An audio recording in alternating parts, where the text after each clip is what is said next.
check. Welcome to another edition of Consensus on Reality, the podcast. Wow, nice. You hit it. What's going on with you? I'm red as a beet. I was out in the sun today. Nice. You look all charged up. I feel like Alex Jones. That's cool.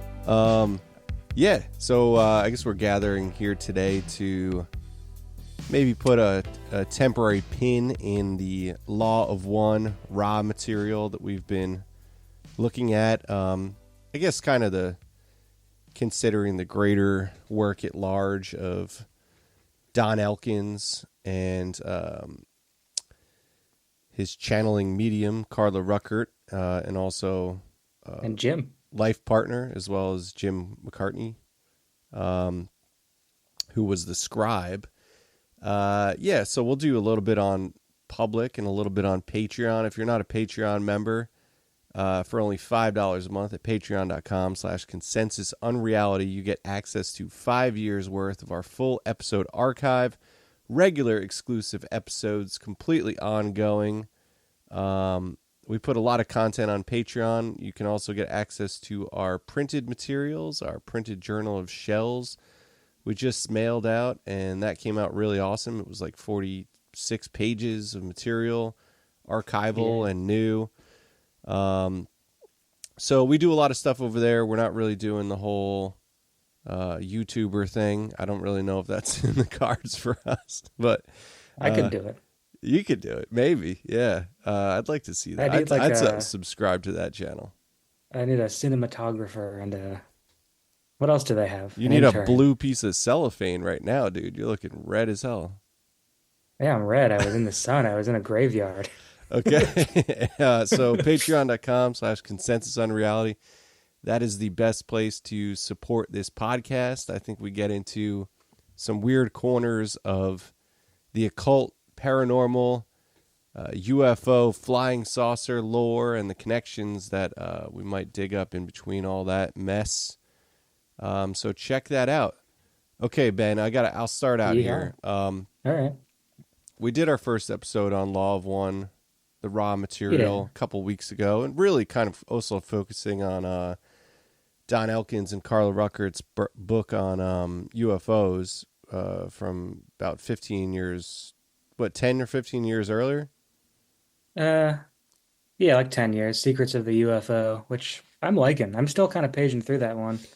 A lot of great George Hunt Williamson, Adamski stuff in there. It's very solid intro, kind of like almost like a scrapbook of the contactee.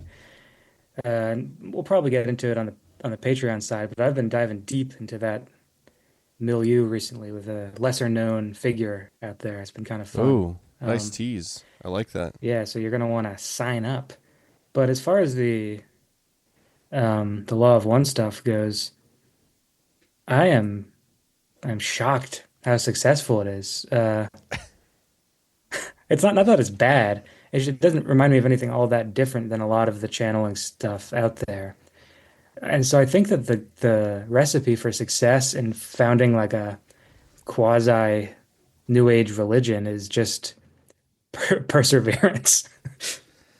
Well, let me stop you there and ask, how are you defining the success? Because I have a couple of ideas on where to go from that, but do you mean just the endurance of L&L, Love and Light, the actual foundation that happened after the Law of One? Is that what you're specifically talking about? Yeah. I mean, in the same way that we still have a Scientology in existence, obviously this is on a very different scale. We do still have a Law of One sort of cohort in existence. We have students of it, meetups.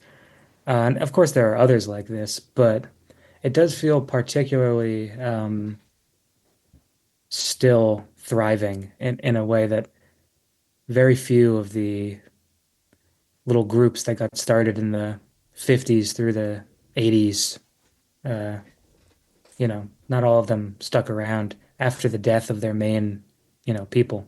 Yeah. We still have Jim McCartney, of course, who was one of the three, but you'd think that after Don and Carla both passed away, it might have fizzled out, but it seems like it was passed on to new hands. Yeah, and that's certainly one facet that's enduring. But I think also the Law of One material as being a generative informer of the current nexus of New Age thought, but also ufology and just kind of like, you know, para conspiracy lore on the internet. Yeah, Yeah. great success, incredible success. Like it's insane how much is indebted to these sessions. And I mean, that's also to say that obviously in talking about the secrets of the UFO book, they were clearly informed on like everything that was going on in Sure. ufological contact cases, contactee stuff from the 50s, theosophical stuff, occult stuff. So, I mean, you could certainly Yeah. argue that they imported pre-existing themes into the Law of One Yeah. channeling sessions. However, there's I mean, it just depends. yeah, there's so much about like, you know, the Council of Saturn and you know, the Orion group being this negative conquering group of aliens that we associate with the Greys, light Yeah. code, light language stuff, ancient, like a lot of the ancient aliens, Egyptian things that are still coming back. That was in the air though, kind of before. I mean, you do wonder how much. Yeah, I guess it comes down to whether or not you believe they're channeling a truly um, non-human intelligence, or a separate intelligence, or whether they're kind of sploshing around in the subconscious mind and pulling from there. Because the Von Daniken stuff was in the air, Yep. all the contactee stuff, all the New Age stuff. So they certainly like pulled from that and gave it more energy. They kind of like pulled from the era and the scene that they were in and sort of boosted it into a coherent Boosted it. form, Nice. boosted it, and I mean, even like the universality, like the main theme of the Law of One, like one consciousness, that you'd have to argue that was, you know, deeply ingrained in the cultural revolution of the 1960s, right? in China. I'm not going to give you that Oh, you one. mean the hippie movement? Yeah, yeah, yeah, for sure. Looking for me for a laugh. Uh, no, that's not the Cultural Revolution. Yeah, there was that sort of egalitarian slash spiritual New Age thing that I guess I just saw an article pop up recently about how all the New Age people went right, which is Like the another Gaia topic, TV thing, yeah. right? Another topic for another day, and something we've talked about as well. But yeah, I don't know. Yeah, it was in the air, but it's not all that different from what certain religions have been saying for thousands of years. Yeah, and then I mean, it is quite different too. But it, you know, like even watching older, like later interviews with Carla Rucker, like she's still tying it back to Christian themes and calling herself a Christian mystic. It's almost like Yeah, with when Don Elkins was alive, it was at a climax of weirdness, and there was a great depth of strange information being coded into the Law of One and their other creative works as well. And right. then it seems that after Elkins departed, the thing kind of gradually got more focused on just like a new age messaging. There was a lot of 2012 stuff, like this sort of Yeah, Dolores canon, like Earth is a school of hard knocks. We need right. to work together, and it's like none of that's harmful, you know. Like it's complicated to think Isn't about it? that because the message is totally fine, you know, like uh, love one another and do good by people and all that. I mean, yeah, but the more you get into the Law of One stuff, the more, I mean, like any of these things, it proves how hard it is to build a coherent spiritual system, which they get pretty close. But yeah, the getting back to the Christian thing, I find the Carla's Carla's Christian sort of demands during the channeling sessions are really interesting and kind of ties it into like seances and spiritualism more directly. Like, Mm-hmm. of course, those the traditions of channeling and downloading, whatever you call it, messages versus spiritualist seances are very very connected. But you see this kind of what is she like? She says that when she's channeling Ra, she makes them assent that Jesus is Lord, and Yeah, yeah.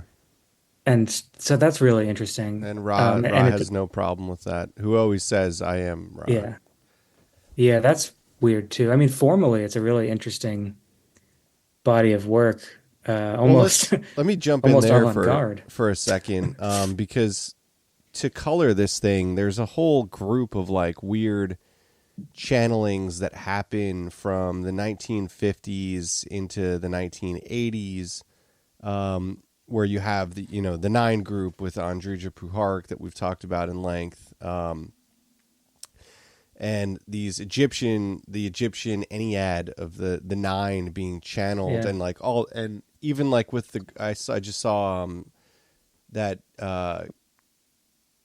YouTuber, I guess she's a YouTuber now, Emily Louise, just did a great series on the yeah, yeah, Green Stone, and I was watching that because those books are so strange and awesome, and even like their whole channeling thing is kind of led by some psychic who claims that it's coming from Akhenaten, which is also in the Ra sessions, which is the the Egyptian pharaoh who like changed the religion into monotheism, apparently, with the solar disk and the disk of Ra, the winged right. disk. So it's just, I mean, people would definitely argue that somebody like Andrija Puharich, who was creating and working in psychotronic weapons, mind control stuff, being funded by the government, but also working with psychics, writing a lot on new age topics, and researching psychedelic substances. I also think there's kind of a great similarity to the works of John C. Lilly and the Cosmic Coincidence Control Center For sure. that he was receiving. And it, like, yeah, I mean, with a figure like Puharich, you could certainly say that this messaging was coordinated to kind of maybe power grab at a new religion and indoctrinate a new kind of world religion, or maybe seed it. I could certainly see that argument through the use of manipulating channeling sessions, through the use of hypnosis. Yeah. I don't Seems like know. a lot of work. Yeah, yeah. I mean, it's certainly strange, the similarities of a lot of the stuff, and how similar the Law of One stuff fits into the Nine stuff, and the crazy things Yeah, with Puharich and Arthur Young. A lot of prominent like people who are associated with the military industrial complex. sure. A whole lot of baggage like that, and Don Elkins really he doesn't hide the fact of his association to Andrija Puharich. Like, he mentions the Hmm. influence and working with him, and I think at one point being trained by him in tools of hypnosis, if I'm correct. And it's interesting that Carla Ruckert says of the Law of One stuff that this is the only time that she ever was able to channel under trance. So if you listen to the Law of One, some of the raw material when it's being received, Ra will say this channel is, we need to re-induce her or something like that. Like, I don't really know. You're kind of Yeah, filling in right. a lot of the blanks, which is it can be frustrating, but it's also super interesting with a material this dense. And I'm curious if those corners can actually be completely unturned, or if you just kind of have to like rely on which way you're leaning into those connections. Yeah. And I'm not really sure which, like, I would ask you what you kind of what you think of this material after digesting a lot of it and kind of, you know, we listened to the channeling sessions. We watched the film that is kind of a campy Right. parody almost of the like a prophetic parody of what the conspiracy would be, that they were mind Right. controlling young girls with like a cult leader was mind controlling young girls. They made a film that would be a parody of that theme, which is incredible. Probably in the Yeah, I in love the that. 70s. 73, yeah. Incredible books. The Law of One stuff. I mean, to me, it doesn't totally resonate with me. But I think it's interesting, and I can certainly lean other way. Like I don't think I can possibly see myself leaning into the idea that it's completely channeled and that's just genuinely authentic. But that's not to say that that matters or that ever exists. I mean, I don't channeled material. I think you're always kind of filtering stuff that you might be pre-exposed to, and Don Elkins and Carla Ruckert were pre-exposed to the like as much ufology as anybody around, and a ton of Yeah. occult stuff and philosophy and theosophy, all the things that would build the New Age movement. Yeah. I mean, yeah, I certainly am not someone who's gonna, like adhere to it as a way of life, but I do find a lot of interest within it, the way it was created, of course. I mean, we've been talking about this for a couple episodes now. This whole idea of channeling this kind of information. As far as the movie goes, I think we talked about it last episode on this, but if you're a listener and you didn't catch that, it's you can find it under the title "Invasion of the Girl Snatchers." The real title is something else, but yeah, it's really it's a wonderful piece of highly disturbing exploitation film, Yeah, but which it's also has crazy a they did that. I yeah, mean, like, yeah, because that would be the charge, is that the other side of it that I don't think either of us completely believe, although I think aspects of it are probably yeah, maybe in there, is that Andrija Puharich met with Don Elkins and they either drugged or hypnotized Carla Ruckert, or beamed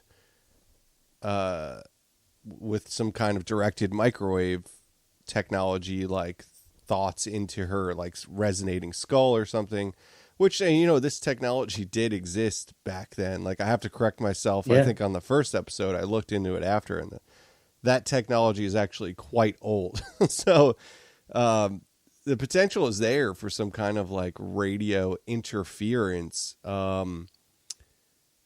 and inserting some sort of script. But my argument against sure, that is Andrija Puharich wasn't alive for, or wasn't there for, the writing of the Urantia book or the Owaspe Bible, which are I can't really say as much about Owaspe, but Urantia like has a pretty lasting impact and seems to be extremely dense with information that people yeah, consider to be somewhat prophetic.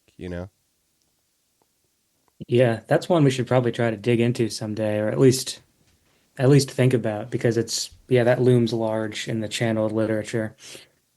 The whole voice to skull technology stuff as a kind of interesting aside. Yeah, I guess that's totally real. And Yeah, like I old, feel like like I've it's not only very real now, but it's been real for like quite a long time. Like, I yeah, I think mean, we're I'm sure it's just, just better now. yeah, yeah. Well, Um, I think maybe it's just getting like released as like, oh, look what these guys figured out, and it's like if you find right. patents, it's like, no, this has been around for quite some time. And there's also the assertion that the ability to project like holographic images has also been with us for like in a I don't know, some kind of believable apparition way, Yeah. has been with us for a long time, a la like Skinwalker Ranch, Camelio Tech stuff. But even before that, and that's interesting because Elkins and Carla Rucker talk about having conversations and seeing manifested apparitions in front of them, like ghosts, basically. Right. It reminds me of that book 1996 by Gloria Naylor, which I feel like I've talked about on here before, who was kind of just this relatively successful writer who had this NSA agent decide to start stalking her and had this like team of people beaming hateful messages into her ear. And like this book got put out and everyone was like, what is she talking? Like, this is insane. She's schizophrenic. And I feel like I feel like probably she was not schizophrenic and that she did piss somebody off in the NSA or related thing, and then that happened to her. But who's to say? Yeah. I mean, so could any of these channeling, you know, figures be, receiving beamed information? I feel like that might be why, like, if I were like a CIA person, my feeling would be, well, these people are going to do this without wasting our resources. Like people are going to have channeled experiences and spiritual experiences almost no matter what. I guess if we want to control the narrative, we could beam, sporadic, specific information, but I don't know.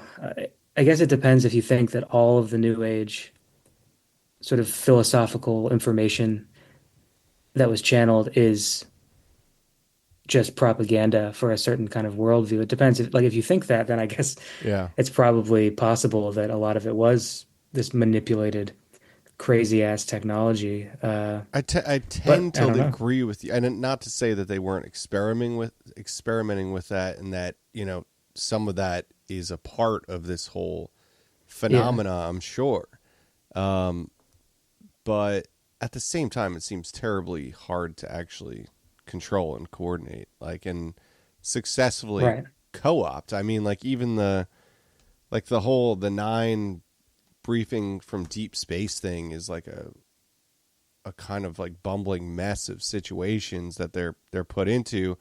Although you could make the conversation about Esalen and stuff because Esalen really a lot of where we're at right now came out of not directly Esalen, but the West Coast think scene that Esalen was Sure. deeply ingrained in maybe at times steering, and that was really had a lot to do with Arthur Young and Puharich and the Yeah, and Nine and this kind I of mean stuff. the most successful new age like mind control operation was probably QAnon. Like that, and that I think was built from the ground up using Yeah. the components that had been at play. It was quite successful. Right. Right. And I think Right. at this point, we're pretty definitively sure it was an intelligence operation.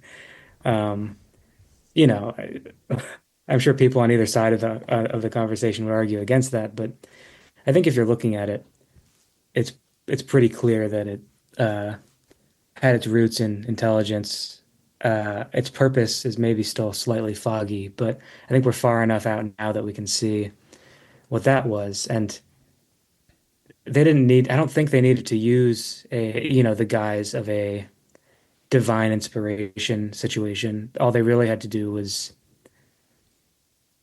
use people's trust that the government knows more than they do as sort of a wedge to get under them and sort of, situate them where they wanted the public consciousness to be, which is pretty crazy. But Like co-opting.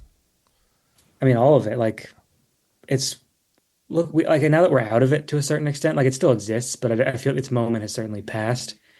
Looking back at it now, seeing just how much it took from everything in the sort of conspiracy and new age subculture and just cobbled together this sort of vaguely directed thing. But isn't It's kind of mind blowing. the funny thing is like Deleuze was like going to be like the explanation to how to circumvent capitalism by engaging schizophrenic thoughts, but it's like Uh-huh. you cannot penetrate capitalism because it has co-opted schizophrenic thinking. Like that's the like Oh yeah.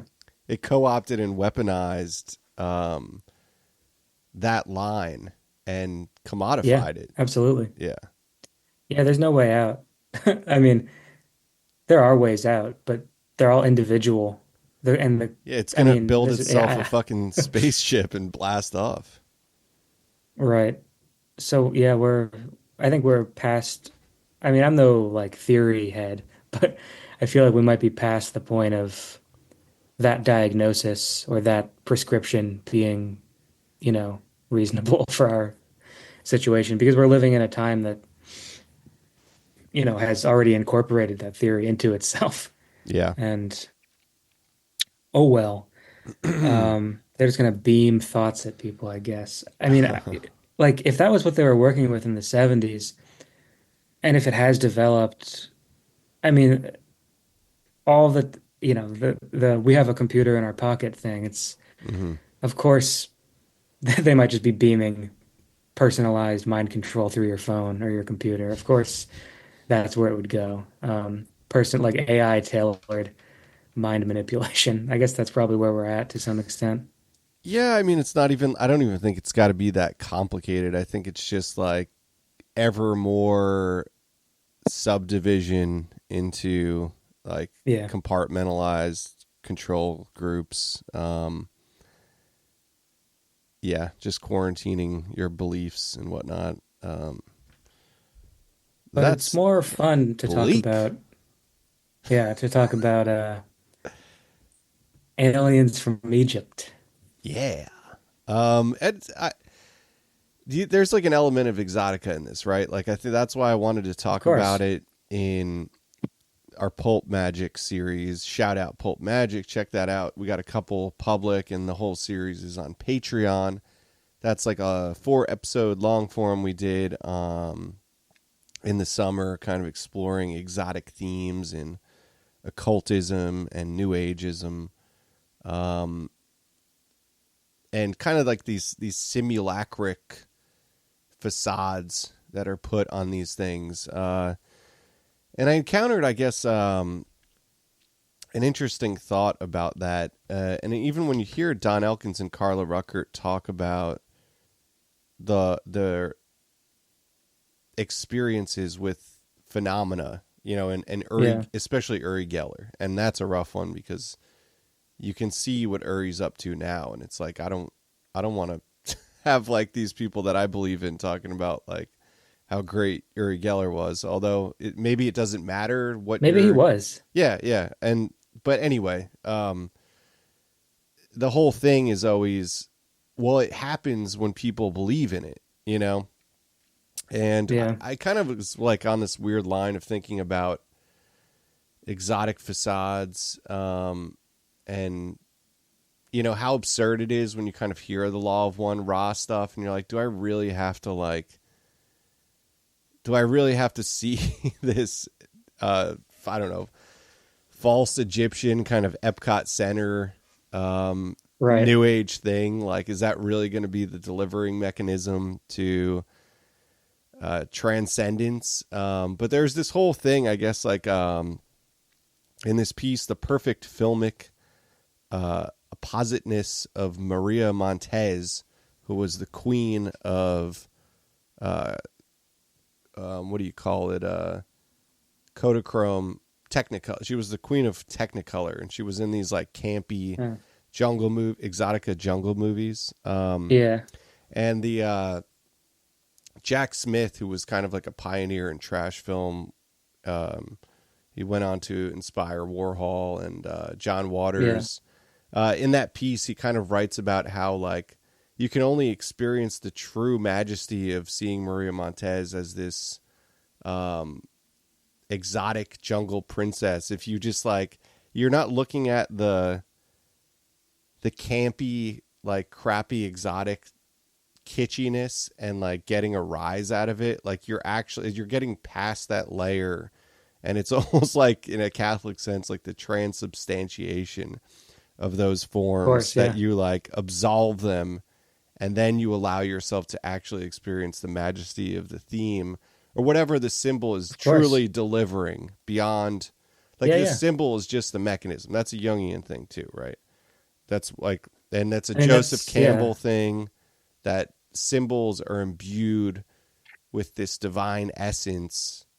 Um, so I don't know. Like, there's something funny about. I don't really know what I'm resolving here, but it's funny when you're applying that not to like a 2,000-year-old genuine symbol from its actual culture, but like an exotic formation of the 1970s that is, right. as akin to like um, uh, the anthropology of somebody like Martin Denny, you know? Yeah, yeah. Yeah, I think when I watch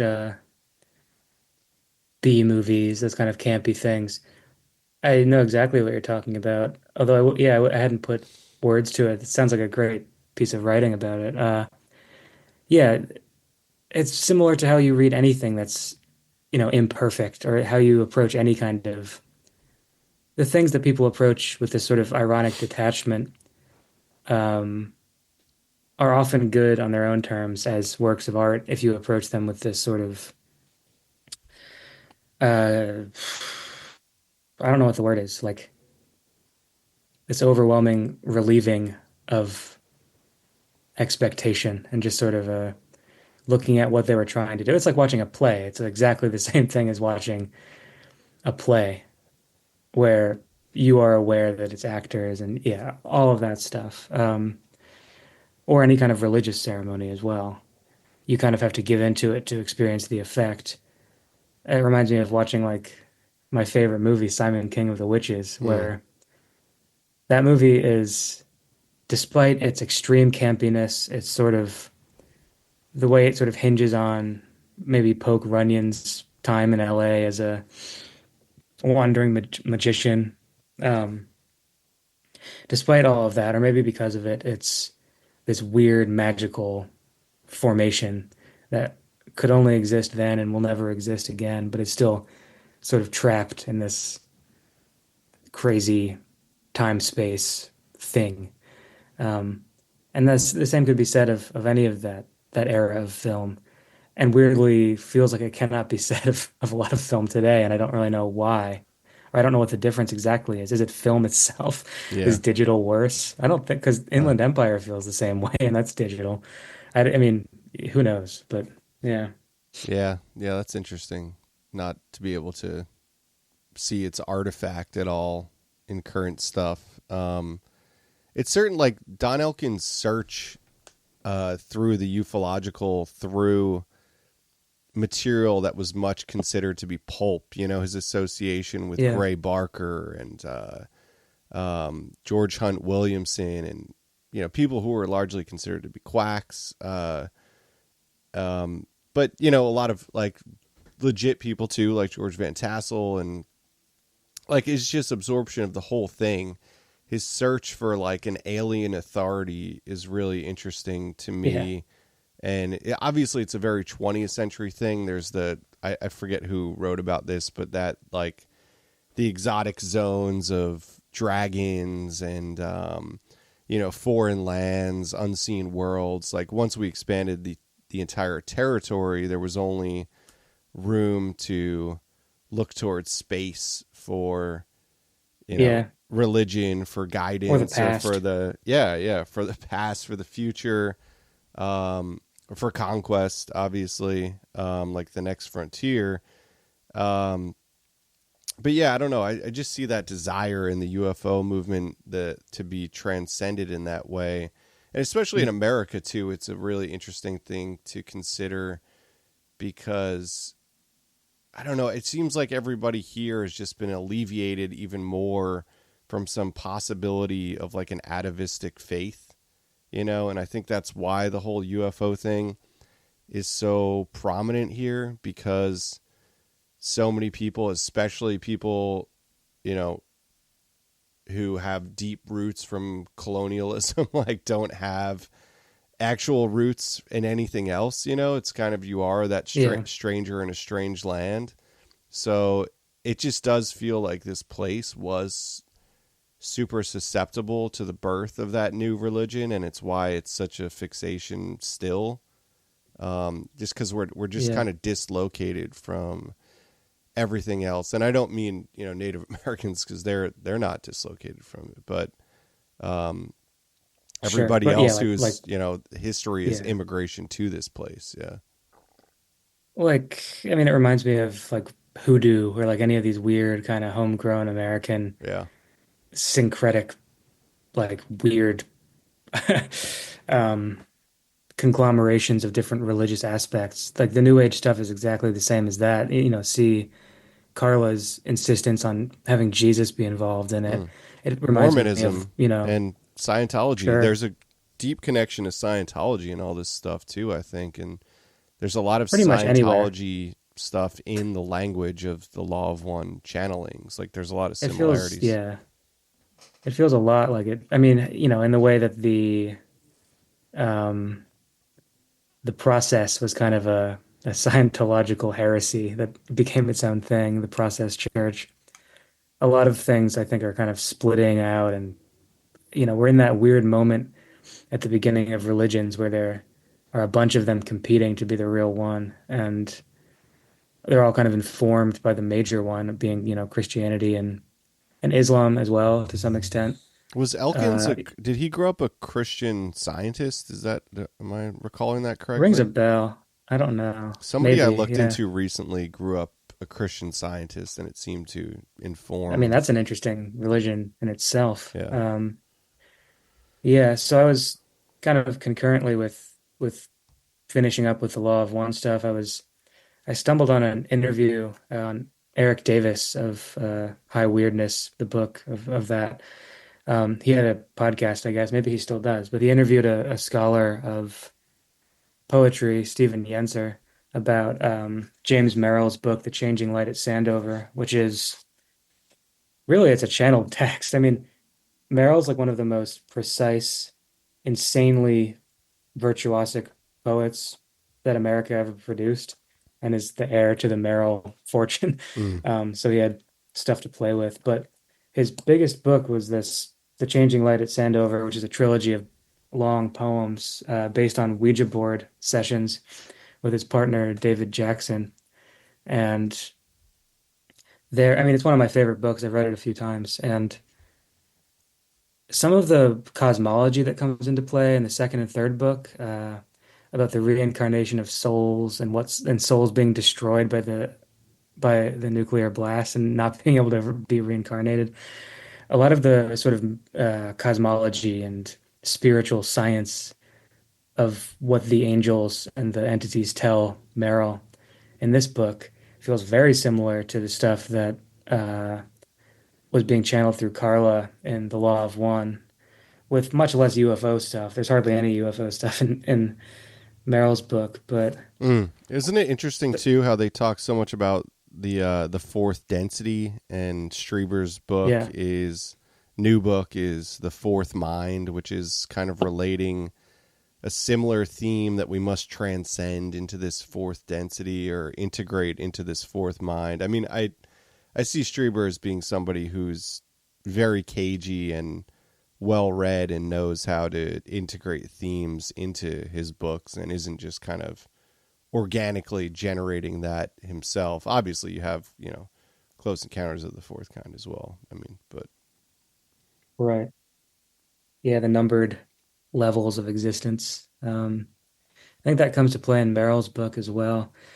That's something I'd like to reread with sort of an eye of looking at it in the context instead of, long poems, but instead as a channeled text yeah. and comparing it to something like The Law of One, comparing it to Owaspe, comparing it to Urantia, all of these things, because despite it being a book by sort of like a very careful and precise and interesting poet, it's also sometimes it's just walls of text of stuff that's getting channeled through the Ouija board and the angel Michael speaking to them, or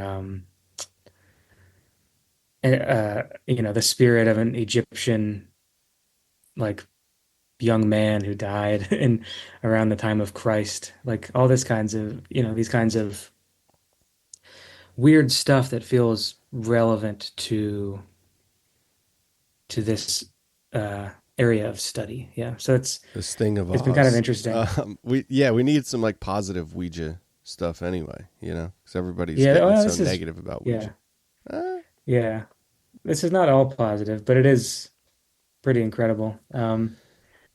isn't it? Yeah. It's weird they use the term, like their term for humans who basically their whole thing is like everybody on Earth needs to get together and coordinated towards like a spiritual transcendence. You have to, Yeah. we all have to have our polarity in that direction, and be The working rules are towards weird. others. But Yeah. like the process to which we move into the fourth density is called by Ra to be harvestability. Yeah.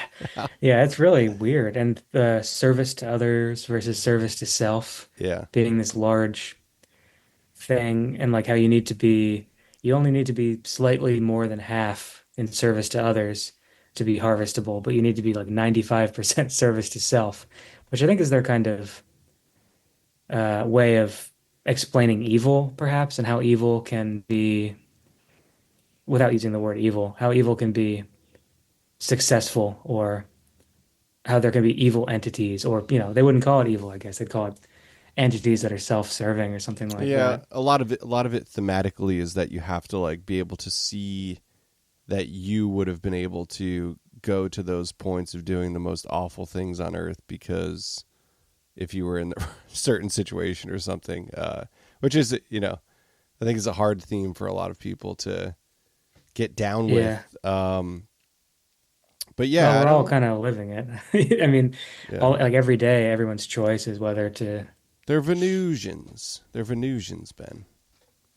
The Venusians never went away. Right, they're six. Are they sixth density or no? They're sixth density Venusians, Every and the day, Orion group Venusians. is kidnapping people and trying to conquer, and and then they're just going to deal with the elite, and Ra also says that the U.S. and Mexico have a joint base in Mexico where the U.S. has manufactured at the time of the writing 56 UFOs that were controlled by computers. So it kind of sounds like drone. It's like actually kind of sounds like like prophesizing drone Yeah. tech, which is pretty interesting. But I mean, I'm sure they had some kind of weird drone tech back then.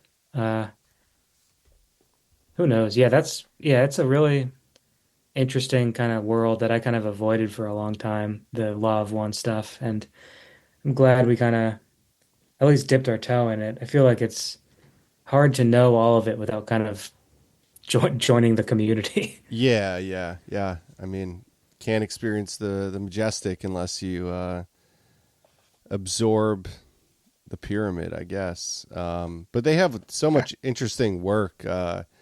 Like the books on UFOs are cool. There's a book that I want to listen to maybe down the road if we jump back into this stuff, because there's a lot more we could still talk about with them. Like I don't want Yeah, to do a topic and then just like be like, all right, we're done with that. On to the next thing.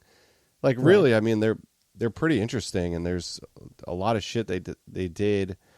Um, like I would really like to listen to their book on the Galactic Confederation and see if there's anything interesting in there, any Yeah. interesting similarities with George Van Tassel and um, you know George Hunt Williamson and all that stuff. I have the Crucifixion of Esmeralda Sweetwater book, which is a cool fiction that they wrote, that apparently prophesized their Don's demise, and Yeah. it kind of seems like a later Philip K. Dick kind of thing. But I think they wrote this in '68, I believe. Yeah, that's crazy. And it was just Yeah, like a professor and his student yeah. or yeah, weird. said that Yeah, he told her the plot with her head on his lap, and then she was like kind of meditating on it and envisioning how it would all look, and then she ended up writing it because I think she was like an English major or something. But yeah. I mean, she's not a bad writer, from what I've read of her work. And I think she wrote most of the actual like prose, and Don was more supplying the what prose? in Secrets of the UFO. Oh, okay. I thought you were talking about. Um, I was about to say Ra wrote that, dude. oh no, yeah, that was Ra. She was just sleeping. Yeah, I am Ra. I yeah. do think that Oh, that there's makes it some brutal. gas left in the tank of using that as a joke, I think. Uh I am Ben. Anyway, what should we talk about next? huh. Cool. Let's depolarize and move over to Patreon. Really interesting stuff with Don Elkins and Carla Ruckert. I definitely think it's worth checking out on your own. Like I said, the Secrets of the UFO book, if you wanted to engage more with those second stages of ufology, it's not quite the contactee thing, but it's like right after that. So it's a really Yeah, nice way of observing kind of the whole history of ufology up until that point. Um, I think that's an excellent book for that. And yeah, like we talked about before, it also kind of integrates everything, like it even stuff that is, muchly considered to be bunk, like it still looks for synchronous language in it, which I still find to be useful and provide interesting results. for sure. The Law of One stuff is definitely crazy. It's all over the internet, and you can find all kinds of information about that and videos. And L&L has a great archive, which is really, Yeah, I find that interesting about them. I think I talked about this in the first episode, but they don't really seem to be hiding anything about themselves. Like they're kind of just putting it all out yeah, there. It seems that Jim and Carla, like a lot of their interviews later in life were very funneled. Is like that the right way of putting it? Like very focused in yeah. one direction, but kind of like had the blinders on about how weird this whole situation and how it culminated actually was. Which I kind of wish Maybe, they yeah, talked about more, like just because it's such a strange scenario. And I kind of think that's cool, like how experimental their processes were. And for sure. as long as they weren't hurting anybody, I mean, we could talk about hypnosis on the Patreon because I think there's an accusation that, that kind of suggestive use of hypnosis, if that's what was going on, is harmful, obviously. And that's a whole thing. But Yeah, yeah. I don't know if I mean, Well, save it, buddy. yeah, We're jumping. All right. Thank you I'm for not jumping. listening. Patreon.com/consensus unreality. You'll get access to the second portion of this episode, full episode archive, written content, all of our exclusive episodes, which we do a lot more of than public episodes. So check that out. Thanks for listening, as always. What's the sound? What sound? How's the Patreon sound? Oh, Did you hear that? no. Should be like, ooh, ooh. Oh, What do you think about that? That was like a ludicrous type thing. it was ludicrous. You're right. Luda. Um, yeah, I've been engaging a lot of this. I'm trying to think what else, like anything other weird paranormal that I've been looking at besides the Law of One stuff recently. I rewatched I got a Communion. big fish. You got a big fish. I'm glad to hear it. Yeah, and I rewatched Communion Did you recently. like it? Um, I think it's cool. Obviously, I love that it I think exists. yeah, for sure. And I actually really like how they did it. I think that